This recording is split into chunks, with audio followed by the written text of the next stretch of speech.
நிறைந்த பாட்டி என்னை அனைத்து தூக்கும் பாட்டி.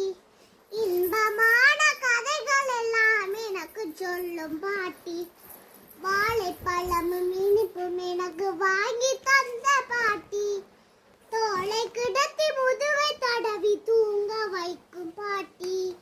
பள்ளிக்கூடம் பாடம் படிக்க சொல்லும் பாட்டி. துள்ளி குதித்து மண்ணில் விழுந்த துடைத்து கழுவும் பாட்டி. கோயிலுக்கு செல்லும் போது கூட்டி செல்லும் பாட்டி. கும்பிடுனே தம்பி என்று குனிந்து சொல்லும் பாட்டி. அப்பா அம்மா அடிக்க வந்த அலறி தடுக்கும் பாட்டி. தப்பாய் நானும் தவறு செய்தால் தானே முழகும் பாட்டி. அவ்வை பாட்டி பாடித்தன் ஆத்தி சூடி பாட்டை செவ்வையாக பாடம் சொல்லி சிந்தை மகளும் பாட்டி. இசை பாயும்